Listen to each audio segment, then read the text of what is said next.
நான் காலையில எந்திரிச்சோன்னா எனக்கு எந்திரிச்சோன்னா எக்ஸசைஸ். நான் வந்து முதல் வேலையை எக்ஸசைஸ் பண்ணிட்டு தான் ஒரு அரை மணி நேரம் 20 நிமிஷம் கழிச்சு தான் நான் காஃபி குடிப்பேன். காலையில் காஃபி குடிப்பேன். காஃபி குடிச்சிட்டு மறுபடியும் எக்ஸசைஸ்.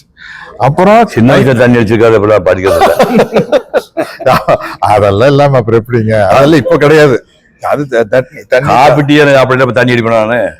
அது நீங்க நான் யாராச்சும் ஒருத்தர் மாதிரி இருக்கு. அதனால என்னை பொறுத்த வரைக்கும் நேரம் கிடைக்கும் போதெல்லாம் எக்ஸசைஸ். ஷூட்டிங் ஸ்பாட்ல இப்ப எங்களுக்கு கேரவான் கொடுத்துடுறாங்க. நான் வந்து கேரவான்குள்ளேயே நடப்பேன். காலையில 9 மணில இருந்து 6 மணிக்குள்ள ஷூட்டிங், 6 மணி வரைக்கும் ஒரு ஷூட்டிங் ஷெட்யூல்.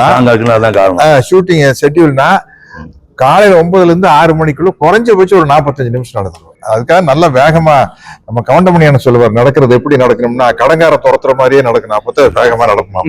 முன்னாடி கடங்கார துரத்துற எப்படி இருக்கு?